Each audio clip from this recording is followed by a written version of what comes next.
On the show today, the newest news in the tabletop industry. Are you ready to get casual? Grab your favorite adult beverage or combustible plant and join us for our roundtable TTRPG discussion. Oh yeah, it's time for Casual Friday. And now, here are your hosts. You know what time it is. The guy just told you. Hey, what's up? I'm Jim. That's Brad. That's Ryan. And we are the Landlocked Warlocks. This is Casual Friday, where we are talking all about everything that's going on in the tabletop industry. And our our stream thing now has sound effects. Thank you. That's right. That applause should have been a lot longer, but I need to control. Anyway, hey, so let's talk about what's going on in the tabletop world. Bit of a slow news week, but I think we're going to be able to fill the show. First of all, I think last week when I briefly mentioned that Shadow Dark is making an organized play league called Shadow League. Well, you can sign up for it.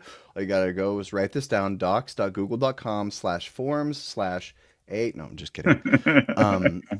Get a pen. But there's a Google Doc if you're interested in signing up to be I think they're looking for game masters, yeah, or whether it's player GM, regional organizer, or host venue. So if you want to go spread the word about Shadow Dark, this is a good way to do it. Brad, you are resident Shadow Dark expert. What do you think? I think it's great for the community. Like, Shadow Dark is a quickly growing community, and organized play is a great way to expand. I remember, as much as everybody craps on fourth edition, there was a very strong organized play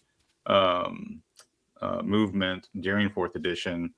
And it brought a lot of new players into D&D, a lot of players that ended up playing 5e. Like, I know because some of those old 4e players that came in through organized play ended up in some of my my 5e games over the last 10 years. I really love organized play. It solves so many of the problems that you hear online of, like, oh, the schedule, or oh, my friends want to do something else, or someone just had a baby and now I can't finish my magnum opus. It's like, organized play is great. You go to a third space, most likely. I mean, you can do it online, and if you're doing it right and supporting it, there are multiple tables there. So it's a great way to cross-pollinate, experience what other dungeon masters are doing, be a player once in a while. Sit down with strangers and see their play style. It's dope. Go try it if you haven't done it before. Yeah, prior to the whole COVID mess, I was DMing regularly at my local game store for Adventure League for 5e. And met a lot of great people playing and in the store and introducing new players. And in fact, at one point, after a couple months, the store decided that I needed to be the new player guy. So my table was always the new players. So that was interesting. That was not part of like the Adventure League format, but that's what the store had decided. So like every week I was meeting new players. And it was really fun to just introduce so many people to our hobby. It was great. Hey Will, hey Nacho, hey Mike, hey Phil, what's up everybody? Do you think, was it COVID that killed Adventurers League? Because I know it still exists, but you hardly ever hear about it anymore, and WotC does very little promotion for it. Yeah, it seemed to. I feel like COVID really tanked Adventure League, and I'm guessing because WotC knew they were coming out with 5.5 that they didn't try to resurrect it after the pandemic. That's my impression anyway. They were paying somebody else to do it for a while. My friendly local game store, which I'm slowly but surely realizing is like very exceptional. I mean, I knew that intuitively, but we have a very strong, I think there's like 5 or 6 tables every Thursday night doing Adventures League. I think a big part of it was it used to be there was a like parallel adventure path happening to the big adventure that came out that year, right? So whatever. You're in Icewind Dale, somebody else is dealing with similar issues in the Moonshae Isles, and they're running parallel. So it did have this more communal aspect where you're experiencing a story. You can compare notes with other people. Not every, this guy in the corner is running Eberron or whatever, but there was more of a cohesion to what was going on. And I think I mean, what was the last big adventure path? The Vecna thing, which kind of was a dud, and which was all kind of a sampler. I mean, if that adventure feels like a lot of these anthologies in a way as well, where you're bouncing between settings and stuff. So I think that's a big part of it too. I'm curious if we see a resurgence of that in this rebuilding era that we are in. Yeah, Adventures League, game stores, cons, it's mostly moved online. That was the last. I haven't heard about anything from Adventures League in a year, maybe, but last I heard of it, it was still mostly online. Yeah, I know our local store, we were thriving when I was running Adventure League. Like Ryan was saying, we would have 5 or 6 tables every, I think it was Wednesday night we did it. But then Adventure League never came back to our store after the pandemic. They what our store does now is curated play. And they've gotten away from D&D. So you sign up for a month-long session, like a month-long series of sessions. So it's 4 weeks. And so every month they'll have 2 or 3 game masters running different games. So it's kind of a cool format because you can, they recently did Mork Borg. They've done, trying to remember which ones they've done recently, but they what's the Free League investigator one? Drawing a blank on that one. Gumshoe? No, I can't think of the name of it. But they've done a lot of indie RPGs with this curated format that they're doing. It's actually really cool. But yeah, it eventually never came back to our store after the pandemic. And if you're sitting there listening to us and you're like, oh, that sounds cool, you can connect with Chelsea and your friendly local neighborhood game shop or a coffee shop, brewery. I don't know if there's going to be some sort of fringe benefits for you as well, but you could start one of these things, and it requires effort to start, but once you have some momentum going, it takes on a life of its own, and it will be there for you. So if you don't have a game right now, you're looking to expand to, you can't get anyone to play Shadow Dark with you and you're tired of running 5th edition, or whatever the case may be, you're looking to start a long form campaign and you're trying to, farm some players, trying to interview some folks for one shots. All of these scenarios and more can work out if you sign up on the dotted line next spring. You don't even have to run it. You can just be organizing it and be a player at the table. You're probably going to end up running it though. You're probably going to end up running it. If you're the kind of person who's interested enough to actually enter your email address into here, you're probably not just a slacker player.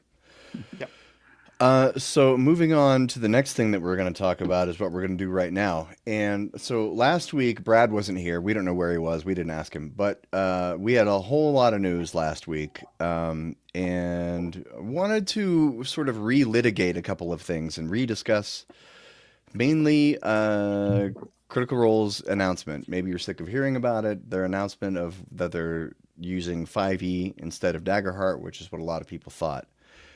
And I wanted to get Brad's take on it, and also wanted to talk about, just after having some reflection on it and thinking now that because right away there were tons of people who are they're clearly saying they're not confident in Daggerheart.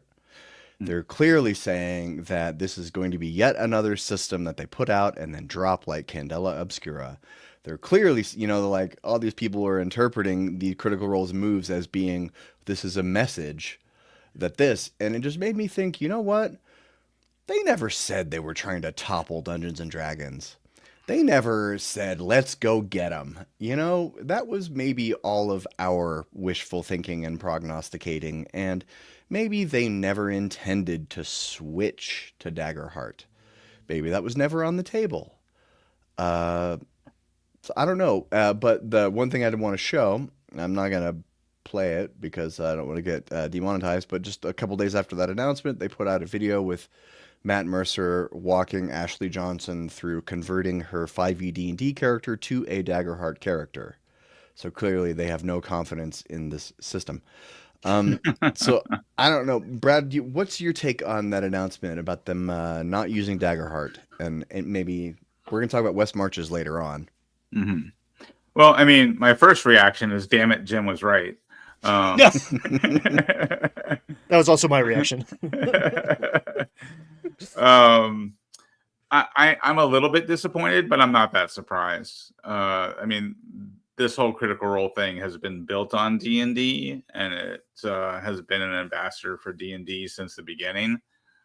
So I'm not surprised. But yeah, I think it just is what it is, right? Like, they've recognized that, you know, this is the product they've been putting out, and it's been tremendously successful, and D&D's been a part of that. So, you don't smash the golden goose, right? Like,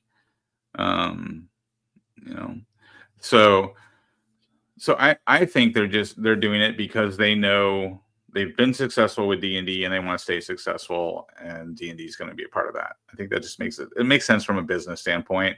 I know, like, you could argue from a business standpoint, it makes sense to promote their own game. But honestly, even though Daggerheart has been tremendously successful by RPG standards, is Daggerheart making more money than Critical Role? Right? Probably not. Yeah. So, like, you switch to Daggerheart in order to up Daggerheart sales. I'm sure the discussion was, is that going to make us that much more money on Daggerheart compared to what we could potentially lose on our Critical Role broadcasts? I think it's just a business decision. Yeah, if they switch to Daggerheart, then D&D Beyond probably would not be a future sponsor of the show. Right. And even if they wanted to, the fans would probably think that would be a weird conflict of interest. But yeah, I don't think the Darrington Press or Critical Role are in a position where financially they need Daggerheart to succeed. I think that they're all very wealthy and they're doing just fine. And yeah, so I think Daggerheart's, I mean, the fact that they can't keep it in stock is probably, like, how much better could it do? Right. I think they're looking at it as, we have two successful products, right? Daggerheart is successful on its own, right? They don't need to do more Daggerheart stuff when they're already selling Daggerheart out. So let's just keep making money like we have been on Critical Role, and can make even more money with Daggerheart. We've got two golden geese. And one thing that I have considered since last week is that, we learn their decision and think that they just made it, but there's a lot of moving pieces here. So the decision for Campaign 4 to happen in D&D could have happened before Darrington Press released Daggerheart, or at the very least understood that it was any degree of successful. So, like, we have this data in hand of, like, okay, Daggerheart, they could do it. They could be the dragon killer or whatever. But at the point when Brennan started prepping, right, and character building and whatever, they could have been before the publication, when everyone was like, this is just another Heartbreaker.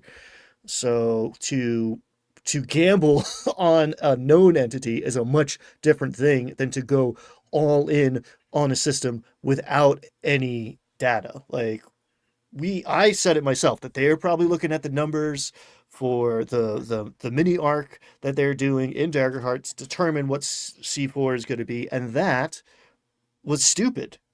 past Ryan, because they had already probably had a few episodes of C4 in the can, if not in development. So the decision point was way earlier, I think, than we are accounting for. That's a really good point. And Nacho brings up the fact that with the new 5.5 SRD, they're going to be able to make D&D products still, right? That's the other facet of Darrington Press, is they have made very successful 5e products, and if they continue to use D&D in their Critical Role live streams, they get to continue that source of revenue as well, making 5.5 products from Darrington Press or collaborating with Wizards of the Coast like they have in the past. Yeah, now they And that can was release. before. Now they can release 2 versions of everything. Yeah, 2 versions of every source book. Everything that has a stat block, now they can. Now that's 2 products. Now. right. So And exactly. Chris and Jeremy being on the team now, I think makes producing D&D products even more enticing. Right. Go ahead, Brad. Yeah, I could see Chris and Jeremy producing D&D products through Darrington Press, while you've got Matt and the rest of the team making stuff for Daggerheart. And like you said, you're just double dipping. And sadly, we talked about this.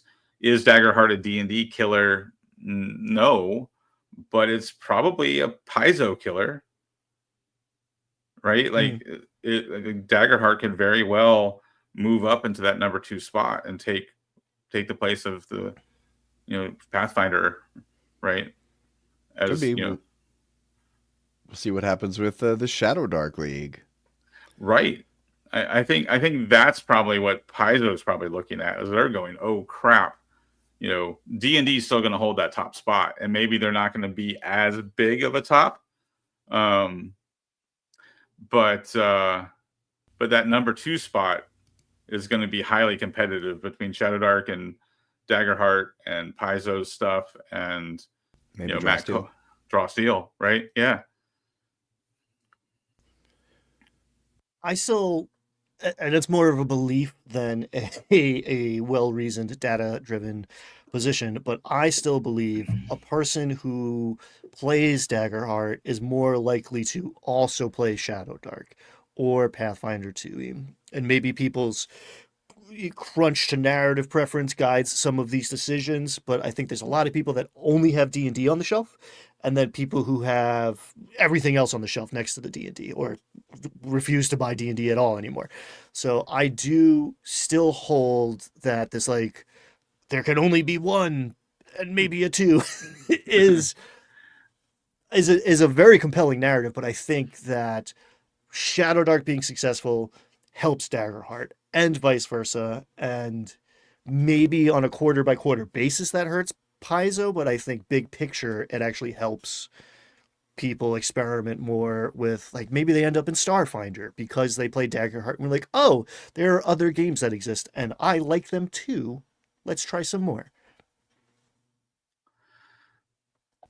Yeah, I mean, even back in like first edition days, you had Traveler, right? The sci-fi RPG, and Call of Cthulhu came along, and then Vampire the Masquerade came along. There's always been, the second most and third most popular RPG, right? And yes, they've often trailed pretty far behind D&D, but the community has always had their favorites, not D&D games.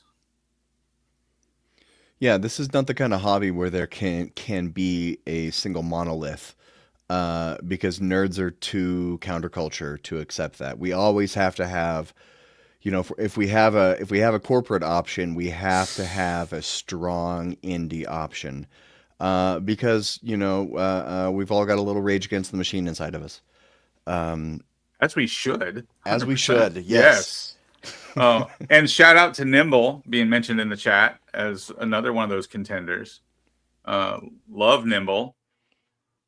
Nimble just shipped. It's out in the world physically. It is yeah, there's more in development. Twin Still can speak more of that in the chat down there, but yeah, Nimble's a good time. If you're looking for a quick hop, skip, and a jump from 5e that feels familiar, you want to trick your players into like playing a new game without telling them it's exactly a new game. Nimble's a pretty good way to do that. Yes. Speaking of tricking the players, I just a couple weeks ago, Grant Howitt, who writes a lot of one-page RPGs, we've played a few of them on the Landlocked Warlocks channel with One Page One Shot Club. He made a one-pager called "I'm going to tell my kids this was D&D," where it's all you just roll all the dice at once every time, and if any dice one was like if the dice if it matches your birthday, you get like it was like. Clearly, like it's just about rolling dice and looking for numbers, and it's called. I'm going to tell my kids this is D&D. I love Grant Howitt. Follow him online. He makes new one pagers all the time, constantly. Yeah. He's got a Patreon where he makes even more. We should shout him out since we've played several of his games. And my favorite game that I will probably never play, Heart, is amazing. Like I can't recommend just flipping through that book. And I won't even tell you to buy it, because if you just open it, it'll be like you need this in your life. You will never get a table to play this game, but you need it on your shelf to look at longingly every so often. That's how I feel about Triangle Agency. Beautiful book, but I'm never gonna play it or run it. Not gonna happen. Hey, I mean the way to make sure, Ryan, that you play Heart, we just schedule it. Like that's all we got to do. Summer's over, baby. There's a whole new era of indoor activities coming. Yeah, more games put it on the schedule. We're gonna get back to making more actual plays for you pretty soon. Plus, we still have one. Unless Brad lost the master file somewhere, there's still one. We're waiting for Brad to edit. We assumed that's where you were. We assumed you missed last week because you were finishing the edits on that actual play. No, just hanging out with some of my most favorite people in the world. So moving on, the next thing that we are going to talk about is a little Paizo business. They are ending their Adventure Pass soft covers and are switching to a quarterly model. So now the big hardcover Adventure Pass are going to be 256 pages and be $80. Don't let that 1 penny difference fool you. It's really 80. There's a trick. I'll bet you they got know me. that. Gotcha. It's under $80. Man, you don't know how hard it was to explain this concept to my son when he was like 6. He's like, but it's not 80, Dad. To date, Paizo has released 222 Pathfinder Adventure Paths. Pathfinder Adventure Paths have long been the standard for good in the industry. I don't know I haven't really checked out much in the last few years, but I know for a long time Paizo was the king. The stuff they made for D&D was the best stuff too. So I don't know, do you guys have a take on this about Paizo ending up their soft covers? My question is, we just talked about Paizo being impacted by all these other games that have come out and are still coming out. Like Draw Seal is going to be here real soon. Is this a way for them to save money? I think so, right? To not put out the soft covers and the hard covers, just to do one product line. The other thing, does this create space for them to do more 5e stuff? Because if they're reading the writing on the wall, like we just spelled out that writing, that they might not be second fiddle anymore. They might be competing with a lot of other games. Making more 5e content really makes sense for them. So if they cut back on making softcover and hardcover, just focus on hardcover, and they make a Pathfinder 2 version of those hardcovers and a 5e version of those hardcovers, that's probably money better spent. They fairly recently released Abomination Vaults on D&D Beyond, and caveat, we never finished that campaign, but I ran the first few chapters of it, and if you like adventure paths and you haven't cracked open one of the better regarded Paizo works, like sure, it's going to take you effort to translate into Shadow Dark or whatever, but like, whoa, they do good stuff. They know what they're doing. Their bread and butter is the APs, and it shows. Yeah, their Paizo's adventure paths, like Roll for Combat's adventure paths.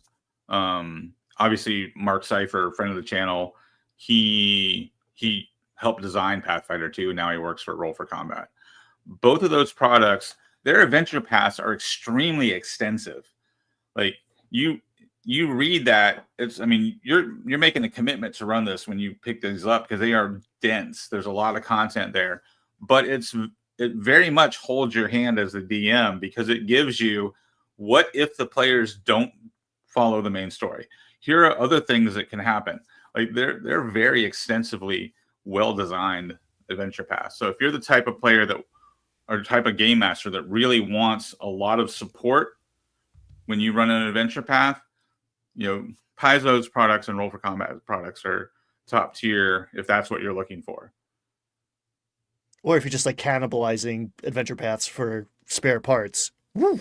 You're just like yeah, you spend $80 on one of these, but if you're cannibalizing for spare parts, that's a hell of a lot of spare parts. There's and a honestly, lot of content. I think, is 80 the new 50? At least here in America, inflation's going hard. Like we were talking about Dragon Delves, and it's like, oh, this is like a little thin. Actually, it was Nacho. This is a little thin for, their standard priced book. And I was like, oh, I think that's shrinkflation. Actually, like I think 80 is the new 50. I don't know what this new starter set's going to be, but it ain't $20. I think they said it's 50. Yeah. Did they? It's 50 or 60. I think they've already said what the new starter set cost. I think. I'm not for sure. Yeah, and shout out to Homie and the Dude. Twin Steel mentions that their products have a similar level of depth. I don't want to like harsh on them because I like those guys, but they're not as well written, like as far as like just like from a writer's standpoint, but they definitely fit in that category of here's a lot of content in this book and you're going to get a lot of value out of their books. And I think it's economies of scale too, right? Homie and the Dude it's more than the two of those guys, but they're smaller than Paizo. Right. And they're new. And they're new. They've only been doing it for a few years, yeah. But Scorched Basin popped today? I'm confused. No, September 2nd. September 2nd. I don't know. Yeah, I know it's September. I know they're September 2nd. I have no idea what day it is other than Friday. I'm in a haze over here. But yeah, the way they produce maps and it's like supporting documentation and like one sheets and NPC voice clips. I other than like, it's like they're handing you half of a video game. I haven't seen anybody else do that. And yeah, Scorched Basin has a lot of familiar voices in it. Yep, Smarch 13th. Yes, Twin Steel. It's coming out on Smarch. Lousy Smarch weather. Lousy Smarch weather. Thank you. Simpsons in the 90s. I know it all. After the 90s, not so much. Okay. So, moving on, the next thing that we are going to talk about, do you remember last week when we got this surprise drop of maybe Dark Sun? Well, the survey is available, so if you would like to go, let them know, hey, where's Dark Sun? How bad are you going to mess it up? What are you? How much are you going to sanitize it? What's going to be in it? I'm going to fill out this survey, and I'm just going to ask a bunch of questions about Dark Sun and be like, I can't wait till you guys screw this up. Can't wait till you piss off everyone for completely different reasons. Very excited. But if you want to go give your feedback, I mean, the subclasses are all horrendously overpowered. I have a lot of thoughts. Ryan and I went through it all last week. Brad, did you look at the UA at all? Yeah, briefly, and then my initial reaction was, yeah, this has to be toned down. It's pretty intense stuff, which is not what you want if you're going for a Shadow Dark theme. Shadow Dark's supposed to be gritty and hard, more leaning towards OSR. Yeah, these things are way overpowered. But just talking about like the old campaign settings, all that content is still out there, right? It's not like people have burned the 3rd edition version of, Dark Sun, right? Those books still exist. And you can download them in PDF format from DriveThruRPG and WotC's websites, right? Are they still doing DM's Guild, or is it all on one website now? No, it's still DM's Guild. I don't know. You can get everything on DM's Guild. I don't know if you can get Dark Sun on DM's Guild. But they'd be foolish. They'd be foolish not to be selling it. You know who else sells stuff on DM's Guild? Us. Check it out. I'm like a lot of the old editions. You can like old edition books and setting books you can get on DM's Guild. Yeah. There, I've got 2E, some Dark Sun stuff, more 2E, Dark Sun Fury of the Waste Walker for 4E, Dark Sun campaign setting 4E. So, Dark Sun's demise has been greatly exaggerated. You can purchase several versions of it today already on the internet from the official store, no less. Right, and so that's my point. If you want to play Dark Sun, all that content is available. Like you might have to like convert some stat blocks or replace some stat blocks if you're trying to run 5e or you're trying to run it in Shadow Dark or something like that. But the actual like setting guide stuff, the themes, the characters, the big set pieces, that's all available in previous editions books. So I never really understood why people were so like, you're going to screw up Dark Sun if you do a 5th edition version of it. You just take the mechanics of 5th edition, if that's what you want to play, when they finally come out with whatever they're going to come out with, and then you match it with the content from a previous edition's version. Yeah, I think people just like being angry because it's comforting, because they know it and they feel they don't have to think anymore. They can just yell about stuff. Indeed. Yeah, so very curious to see what's going to happen with that. Real quick. Go ahead. Sorry, real quick. Mr. Welsh has a point that people do want to be able to design new stuff, right? Which I mean, you can absolutely do. You just can't sell it for profit. But yeah, so I mean, to his point, like I get that, like.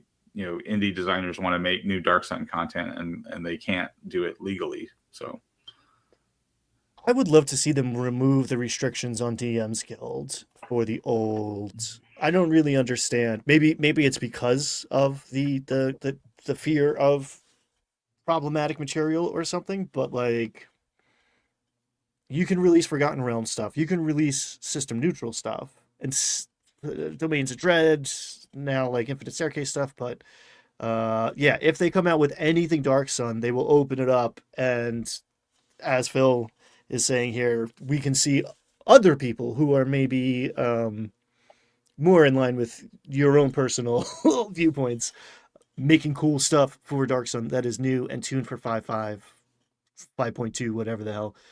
I also am looking forward to that. If we see that, awesome.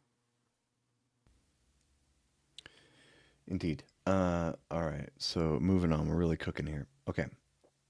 I saw something about Wizards of the Coast releasing a sci-fi RPG, and I said, "Huh?" And I looked it up, and I had heard about this before. I just forgot about it for a long time. But there is a game called Exodus, and there's a video game coming out, but they're releasing an RPG now. And I was very intrigued because Wizards of the Coast is not known to make multiple games. They used to. Um, but so after looking into this, uh, TTRPG features 8X TRPG. It doesn't even table role playing game. Not on the top. You can't play it on the top of the table. 8 exciting origins, 4 new Exodus themed classes, dozens of new weapons, Aegis armor, 6 powerful traveler. It's 304 pages featuring full color artwork. So this, I think this is interesting because it's basically just modifications for 5e. It's 5e with sci-fi flavor put on top of it. And what struck me about this is like ever since Daggerheart released, the book came out, frames have changed my opinion on a lot of stuff because I see this and I go, this isn't a game. This is a campaign frame for D&D. Like the language of a frame now defines this category of thing that we used to think of as games, but a frame is a setting with special mechanics and special rules and special lore and that kind of stuff. And like, that's what this is. But you can't probably sell a frame for $80. Do you guys know anything about Exodus, or have you looked into this at all? Just briefly, when you put it on the agenda. So, am I understanding right that this is basically a 5th edition sci-fi game? Yes. Yeah. So, maybe WotC's answer to Starfinder. I mean, if they wanted to compete with Starfinder, they're going to have to promote it because, like, I mean, we're pretty in the know on the industry, and this is like, you know, we had to go looking to find this. Yeah. I don't know, Ryan, you got any thoughts on this? I don't know a whole lot about it. Yeah, it was new to me. It's vaguely. I feel like maybe I heard about the game or the like. I don't know. It's vaguely familiar, but I think because that's on purpose. They made a choice to call it the Traveler's Handbook. I think that was calculated. It's it's interesting. I am all for take the game you know and love. Like take the engine and slap a new frame on it, right? Like that's cool. That doesn't make me angry. People are already doing that to 5e all the time with varying degrees of success, so they might as well get in on the action. But like, it's confusing because this doesn't really say. I would expect a big 5e or 5e2e or 5.5 or whatever on the cover of that book. Looking at this doesn't say like if you like D&D but want to do it in outer space, here's your thing, and that's also a choice, one that I haven't sussed out yet. You're trying to get new people in. I don't know. It feels like cashing in on the D&D mojo would be smart business wise. Well, and another thing, you know, business wise, right, is Paizo is putting out Starfinder 2. And it, from what I understand, is completely compatible with the newest Pathfinder 2 revision. So they've engineered Starfinder 2 to be able to play side by side with Pathfinder 2. So you can make a character with a Pathfinder 2 player's handbook and Starfinder's player's handbook, and those characters can play side by side in the same game. So, you know, that was a decision by Paizo for you to be able to, like, you know, smash your chocolate into your peanut butter, right? Play Starfinder and Pathfinder at the same time. So this could be a response to that if it's designed well enough. Knowing Wizards of the Coast, I have my doubts. And we can see the character sheet here, and you can see it's just 5e with a few things changed, like drone proficiency. explosives proficiency, something called remnants, treasury remnants. Don't know what that is. Star Heist Exodus story, a new live action tabletop RPG. Oh, what's going on there? Okay, that's a pig person. Yeah, you see, we don't know a whole lot about these. There's a tie-in novel. There's a lot going on with this. High quality actual plays, tie-in novels. Secret level. This is on secret level? Maybe that's why I. Exodus Odyssey. Oh, so for the video game, they made a secret level short. I guess so. I don't want to play this. I don't want to get into trouble. No touchy. Well, so there. Hey, if you in the Twitch still says drones, finally drones. The website doesn't mention ship combat. Oh, if there's no ship combat, that would be a travesty. Yeah. Two questions in chat. From what I understand of Starfinder, I've never actually played it. It does lean towards more science fantasy than hard sci-fi.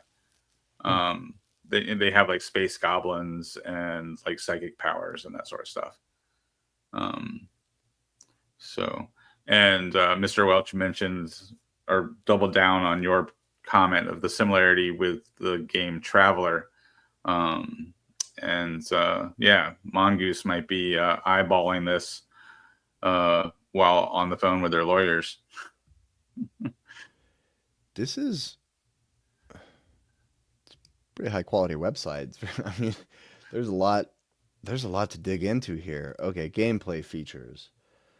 This has got to be related to the video game. Mm-hmm. So the video game is the big product here, and the tie-in novel, the AP, the TTRPG, these are all in support of the video game. It's got to be, this is new IP, which has got to be why they're very nervous about launching brand new IP, and so they're doing everything they can. I recognize that guy. I don't know the actor's name, but he looks familiar.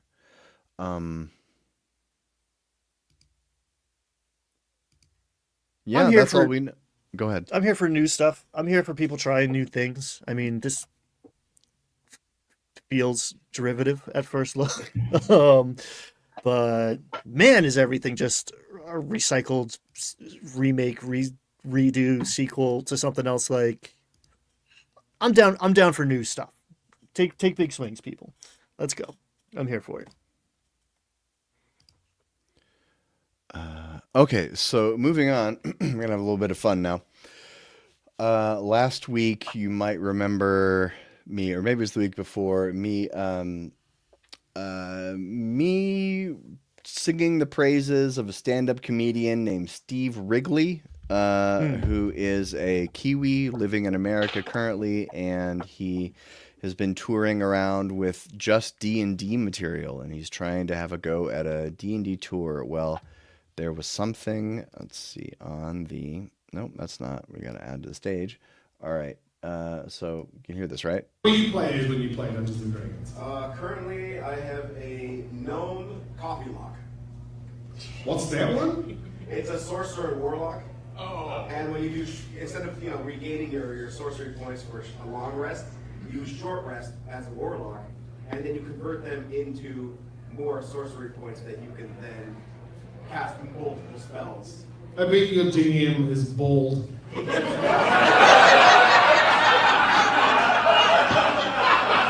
I bet he started that campaign with a full head of hair. And it's just gone! The Warlock class is top tank in Dungeons & Dragons 5th edition, kind of overpowered, right?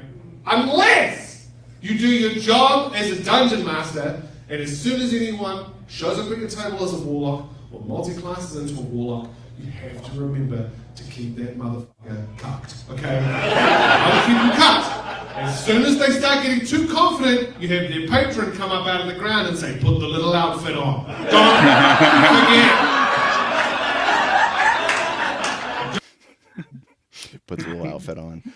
So the purpose of that was twofold. And one, to promote Steve again. It's wriggles.insta on Instagram. He has a YouTube channel, but he doesn't seem to post there very much. And second, we could talk a little bit about coffee locks. We could talk a little bit about shitheads living, shithead power gamers living outside the rules, or people trying to optimize. There's nothing wrong with optimizing. It's a game. You can play it to the best of your ability. You can build good characters. That's part of the game. But the coffee lock is synonymous with just cut it out, you know. So, what do you think? I had a totally different experience when I started playing 5th edition. Everybody was raving about how great the Warlock was, and I'm like, my Warlock player is struggling to keep up. But then I realized that I was running 5th edition like I've always run D&D, right? So two things that I've always done, two things that I've always done since 3rd edition. One, dungeon crawls, right? I've been from the beginning, right?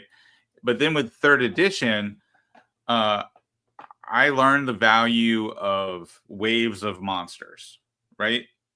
So when I looked at 5th edition in the beginning, and they're like, here's what an adventuring day looks like. This is how many encounters you should be having in an adventuring day. Like, that fits because I like to run big dungeons and I like to run waves of monsters. So I can easily put that many encounters into my adventuring day.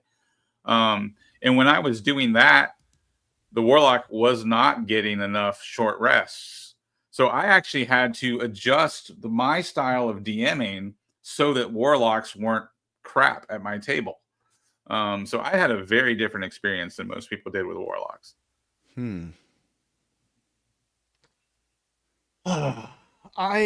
Warlocks are tough, not because numbers, but because you've brought in two characters. Like, it's so hard to do a Warlock PC justice and not make them the main character, at least for a while.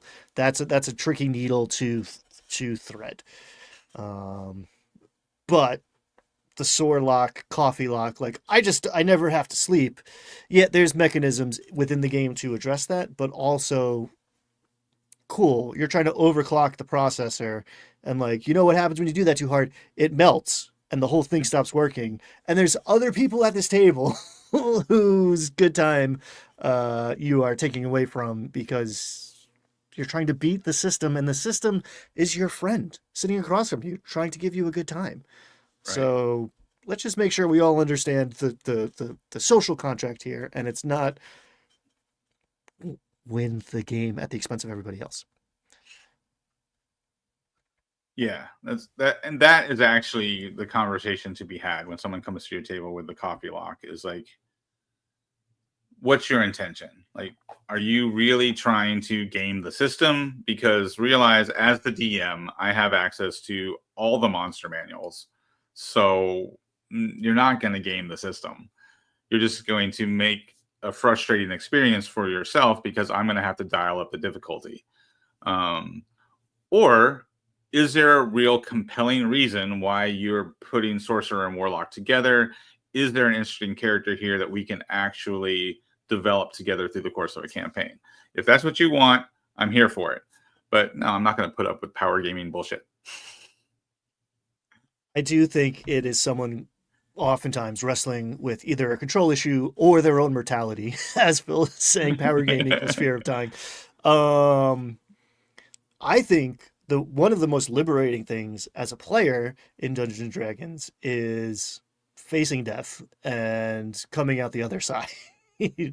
So if you've never lost a character, you have not experienced peak D&D. I'm sorry. Like, that emotional payoff explosion is the thing that D&D can do that other things can't. So if you are doing everything in your power, up to and including cheating the game and ruining other people's good time to avoid that, I don't say this often, but you're doing it wrong.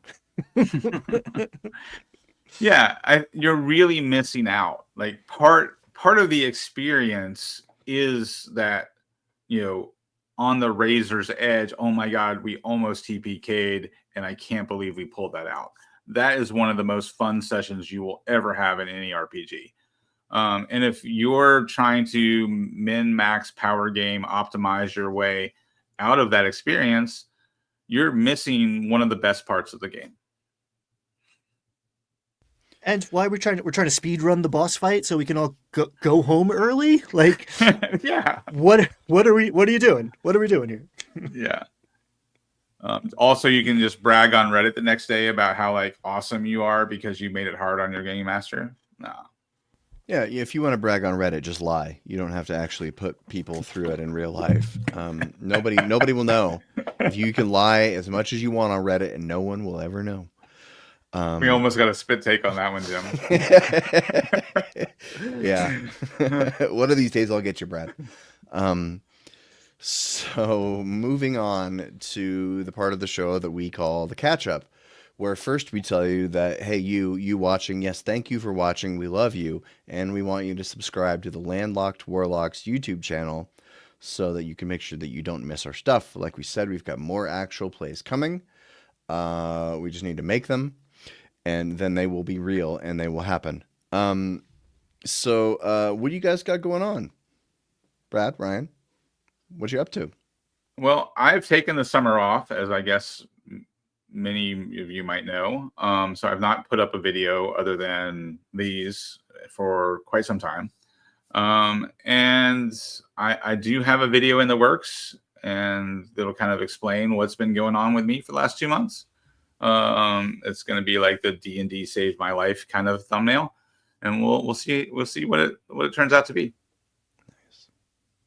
And I've mostly been looking forward to Brad's video. I've taken I didn't take the summer off, but I kind of took August off. I spent a lot of time outside reflecting on things, and I think maybe that's how I caught a summer cold, which dampened my productivity as well. But yeah, hey everybody, go outside. It's good out there for the most part. If you're far from other people, it's great. I recommend it. Graphics are great, but the gameplay is terrible. Yes, this is awesome. We love that you enjoyed the Daggerheart miniseries. We enjoyed playing in it. So I don't have a video coming out this week. I've been a little too busy, but that should slow down now, and look forward to a productive fall. Okay, Pumpkin spice and productivity on the menu. Pumpkin spice, brah. Brown knee-high boots and pumpkin spice. That's me in the fall. Hot. Don't act like you weren't picturing it. I couldn't help it. I tried not to. Totally was there. I was there for it. Nacho, please let us know what you think about Daggerheart. I love hearing about other people's experiences and how they're running it. It's a really fun game. It's a fun game. Oh, puppy, come here. I'm dog sitting. So the next thing that we are going to do is move on to our roundtable discussion. So part of the Critical Role announcement was that they're not only sticking with 5e, but they are going to be moving to a West Marches style system. Now, I know that about 6 months ago they were talking about teasing campaign 4, and they were like, we may be even adding more people to the table. And I was like, how in the F is that possible? You know, how could Matt run? Like, I've seen the table with 8. It's Matt's barely, he's teetering. When there's more than 8, it's chaos.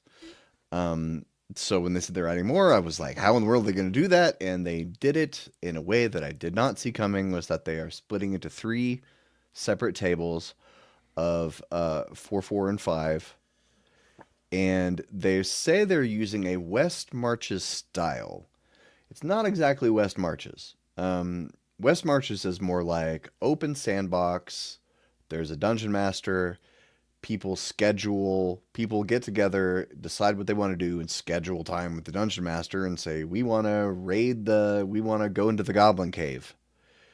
And then so the DM sets that up, and they have the time, and they do that. And then so there may be those characters might appear in a different adventure or set scenario a couple weeks later. And they're not exactly. We don't know if they're exactly doing that for Critical Role. Probably more like it's just 3 concurrent campaigns set in the same world. Are they going to connect? I don't know. Somebody asked Brennan Lee Mulligan that in a live chat, and he was like, "I don't know yet." Fair. Okay, I get that. So I don't know. What do you guys think about West Marches? Do you have any experience with it, or do you think how this is going to play out at the table for Critical Role?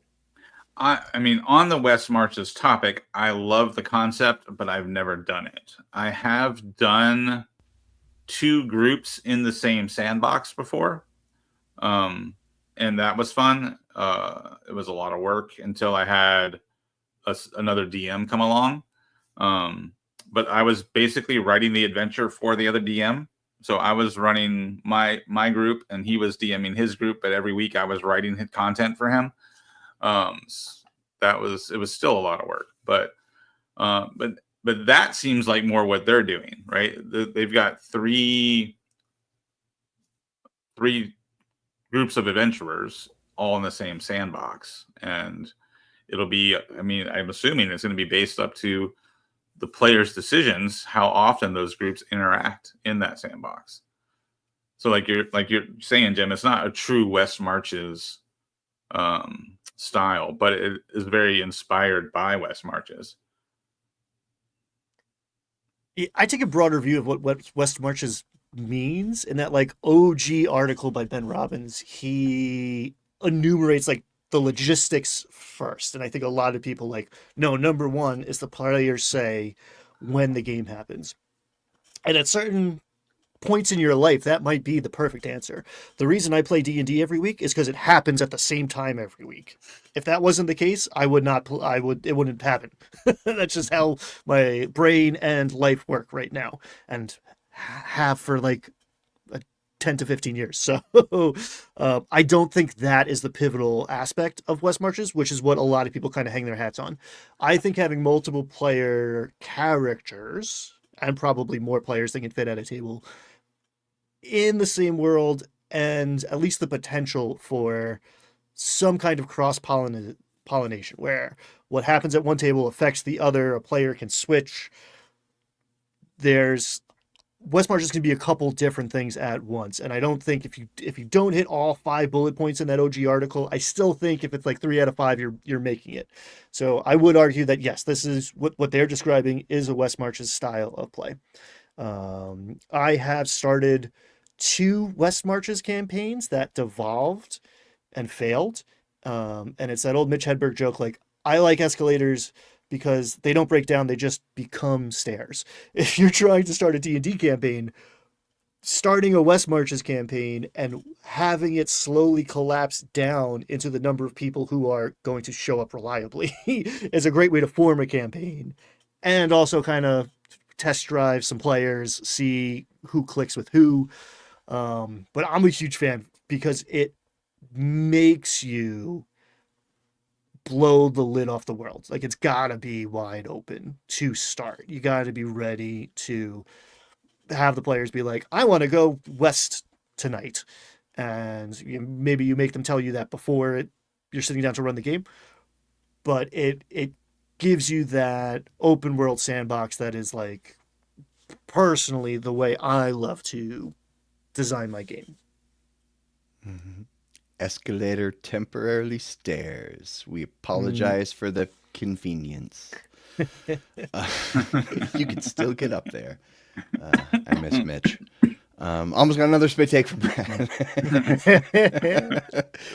Next time I think of something funny, I'm going to save it till I see Brad take a drink. Do it. I've never run West Marches either. I have done what Brad said, 2 campaigns in the same world and like similar kind of related stories. I didn't like that. It was, as Brad said, it was hard. I didn't like doing it. I only did that for a few weeks. I love the idea of West Marches. I love this idea of, like, instead of, trying to go out and find players and force them to be interested in what I'm running, I don't have to do that. I sit back and the players come to me. I just tell them the world, and then they come to me and say, we want to do this, and then put it on the calendar. But unfortunately, like, I don't have the ability to have an open spot Thursday nights at 7 p.m. for if somebody wants to schedule. That's not going to work. There's not enough hours in the week for me to have like a spot of that I could run D&D if enough people were to call me. That's not realistic. Yeah, I'm currently toying with the idea of having 2 games a week. So I have a regular Thursday group, and I've got like new people who've been coming on, and so I might end up with a Thursday group and a Monday group. And if I do that, I'm toying with the idea of having like both of those set in the same sandbox. And of course, I run my 4 feuding factions sandbox, method. Which works out perfectly for a West Marches style, or when you're using, when you're playing 2 groups in the same setting. So I've been kicking that idea around. I might be starting that up next month or 2. Mike, I love that book. I've got it just back there. I've held it up on this show before. The Game Master's Handbook of Proactive Role Playing. Is that the right title? I don't think that's the exact right title. It's on my shelf too, and I haven't opened it. Really? It's good. It's very good. It's good advice on how to have a player-centric campaign, like it's basically all about how to design a campaign around the goals and intentions and desires of the players instead of running your DM master story. Yeah, I mean, it comes highly recommended by both Jim and that one YouTuber. Maybe you guys have heard of Jenny D. I don't know. She recommended it. That's why the cover is that color. Actually, confirmed. That is the title of the book. Okay. I will say, if you're trying to do a West Marches style or a more proactive player-driven style, make sure the players understand that. Because you can say, like, I don't know, there's maybe 10 people who think I made up the West Marches and it's just the setting that they played in years ago, right? Like, don't assume that the players understand what a player-driven campaign means. And then when you sit there and they're like, well, what do we do? It's like, oh, you tell me. Like, get that out of the way in a session 0 or an email or whatever. You got to make sure everyone's on the same page if you're going to take your foot off the gas and get your hands off the steering wheel as the dungeon master, and make sure things are still fun.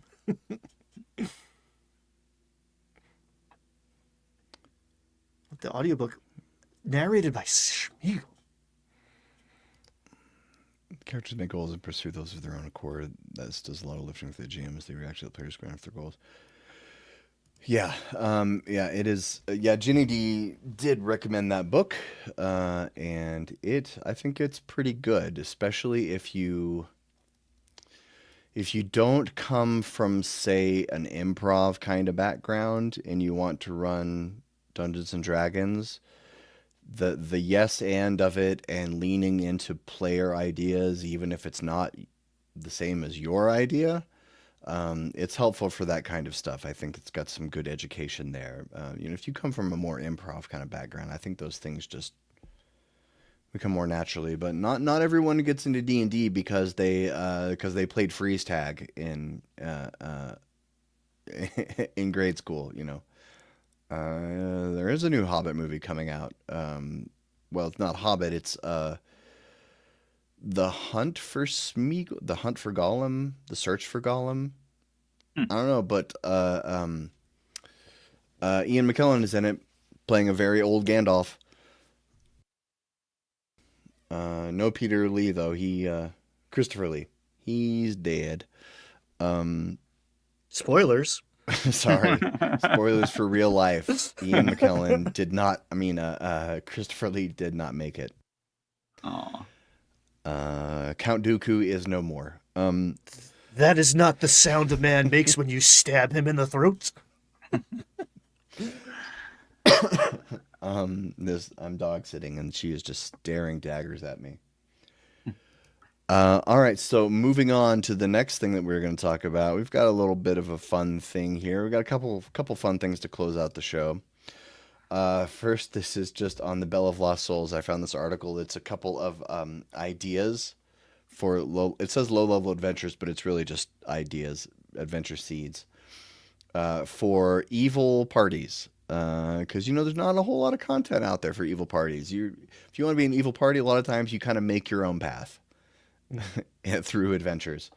But here's 4 ideas. I think rig a contest for a noble. All you need for this adventure is a noble with designs on winning some contest. Doesn't matter. You might think of kind of rules contest. All you need is offer a good chunk of money in exchange for someone making sure they win or a specific person loses. That is so mean. Kidnap I would like to. Can I Go ahead. interject? I Yes. feel like you ran that adventure for us. I did? Kind of. The elf with the 10-page backstory, 12-page backstory Oh, yeah. was kind of that. It was pretty close to that, and it was a hell of a good time. So I ran a one shot for these guys called Elf with a 10-page backstory, and it was a mess. But the point was everybody made these really intense, super powered, high powered characters, and I wanted to give them the most banal, stupid plot possible. So it was all about a diorama contest in a small town, and the bad guy totally forgot that. That's right. The bad guy was the bad guy was weighing the ballot at the diorama contest so they could win. You guys didn't know what to do with that. You're like, diorama. I take out my fourfold blade. It was glorious. It was a glorious. There's something so powerful about like making the wrong choice for the right reasons. Like just being generously selfish, like just leaning into all the stupid tropes and knowing that they're bad and making fun of it at the same time. Like, oh, what a great meta commentary. It's on the channel. Check it out. Watch it. Yeah, it's fun. It's fun. And there's maybe someone at your table that should watch it, and they might learn something and stop doing some of those things. The character introductions are also fantastic. We had a lot of fun with those characters. It was fun. That was Elf with a 10-page backstory.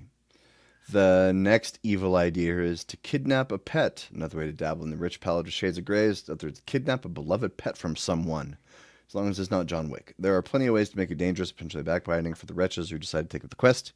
It's dangerous, blah, blah, blah. And the next, waylay the mercenaries. Sometimes you just get to be the low-level thugs that happen to be someone else. Eventually, Thessalonian, the stereotype of adventures being dangerous. People will stab you in the face so they can take your stuff. That's just be evil. Repossess the crystal. Repossess something is already kind of a villainous thing in and of itself. You're putting the interest of money over the interest of someone who's using it. That's kind of a fun idea. It's like the heroes have just saved the day, and they retrieve the life crystal from deep in the mega dungeon, and so you're an evil group and you're trying to break into the castle so you can steal the life crystal for yourself. And you could take that concept and reverse engineer any adventure, right? Right. Like just you read a pre-made adventure and decide, okay, I'm gonna make my own story of how a bunch of heroes completed this adventure, and now I'm gonna let my players make characters and try to undo all of that. Vecna wants his hand back. It's a reasonable position. And if you've read Mistborn, that was sort of the premise of Mistborn, was that the ultimate heroes tried to save the world and they failed, and so everyone is living in the aftermath of the bad guy won, and it's all bad now, and there are no heroes anymore, which is interesting premise for the book. Mistborn is very good. I don't know. Any other ideas? Any other pitches for evil plot threads? Chat, what do you think? I did it wasn't intentionally like an evil campaign, but the warlock character and the rogue character figured out something in the villain's plot. They found this kind of this situational problem where there was a faction in my world that was trying to undo magic, right? They were trying to outlaw magic. They were shutting down temples. And then there was also one of the other problems in the world was like a zombie plague. So they figured out, well, this is really bad if there are no temples, right? There's no priests that can turn undead and combat the zombie plague. And they decided they were going to double down on that, and they were going to intentionally spread the zombie plague wherever they went. And of course, that was actually the big bad guy's plan, right? So the big bad was, his goal was to spread this zombie plague for, even more nefarious reasons. So the players just started doing the bad guy's job for him. So by the time we got to the end of the campaign, like the whole game, they were thinking, haha, we're screwing up Brad's world. This is so funny. But the whole time they were just doing the bidding of the main bad guy. It was pretty fun plot twist when they figured out what they had done. And they get to the BBEG, and did he like offer them jobs? Be like, just sign these forms, we'll make it official. We'll get your W-2s and everything. You've been working for me for free. We might as well make it official. Oh, that would make me mad if I was a player and I heard that. Ooh, I'd be mad. Oh, I had a similar experience where I didn't know I didn't intentionally set out to run an evil campaign, but just like independently, all of the players made despicable characters. And my response to that in that particular case, because I already had a decent idea what I was running, was like, if the world's ending, like all your stuff's here, you have to care about it, right? Just like a more evil existential threat. You can be as evil as you want. Like, you don't have to save these guys, but you're also guys, and there's going to be no more guys. You don't want to be mutant mind flayer things or get your brain sucked out. So like, yeah, you're gonna have to deal with some of this and be as despicable as you want along the way. Cool. Yeah, another like evil campaign that happened. Is Mr. Welch still in the chat?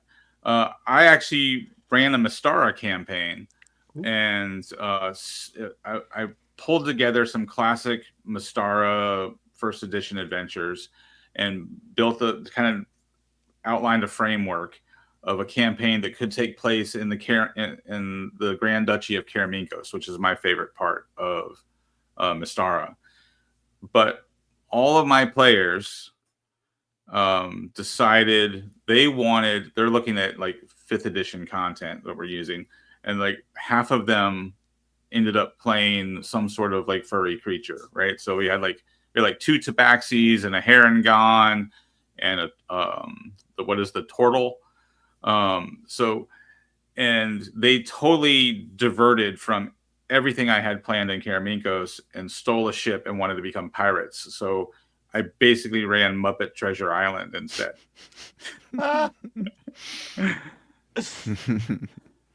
That's proactive role playing. Yeah. I still have that campaign ready if anybody wants to run play in a Grand Duchy of Karameikos campaign. I have all that prepped. I never played Mystara. I'll take the Muppet Treasure Island, please. Yeah, I would do a Muppet anything campaign. Oh, this video, Ryan. I just saw on Discord. Never mind. Okay, you were talking about that earlier, and I was confused. I have heard of that. Anyway, sorry. That had nothing to do with anyone watching or listening. Yeah, double crit fail. We would all 100% play in a Muppet Treasure Island campaign. I was this close to playing in a Land of Eam game. Was that this week? It fell through, but that is essentially one of the ingredients on the elevator pitch is Muppets. It's Muppets meet Lord of the Rings. So I am looking forward to diving into that if I ever get the opportunity. Very nice. I like Phil's Ravnica campaign where the Rakdos characters kidnap corrupt politicians and torture them in front of an angry circus. That's pretty awesome. I like that. That sounds like fun. It sounds It's very got what- cathartic given our current political situations. Strange times we live in. Brad, do we have time to do your thing, or do you want to save it? I say we save it because I think it would Save be it. fun to give it a little more space. All right, we'll do it higher in the show next week then, so it's not relegated to the scrapyard of the end of the show. As always, I thought that we would have enough topics to talk for about 20 minutes, but we always fill the time. I always worry we don't have enough stuff to talk about, and we always have more stuff to talk about than we actually have time to do. Well, So that I'm ahead. full of hot air, so like I'll bullshit all as long as you need. Well, I'm dog sitting, and this dog is staring at me. So we should probably wrap up. Winnie, come here. For the sake of Jim's carpets, maybe we should call it. Come here. Well, I have if no one's done the math and figured out that Casual Fridays kind of has a soft out at 420 every time, Like, I don't know what you're implying by that. This here's is a Winnie puppy. Roo. Here's the puppy. Yes. You called it the scrapyard, but there's a dog on the screen. Come on. This is Winnie Roo. Sorry, I can't get close to my mic now. This is Winnie Roo, and she's ready to go for a walk, so I think we need to wrap up the show. Hey, everyone. Thanks for watching and listening. And yeah, she's a great dog. And so everybody say bye. Say bye, Winnie Roo. Bye-bye. Bye-bye. All right, guys. Thanks, everybody.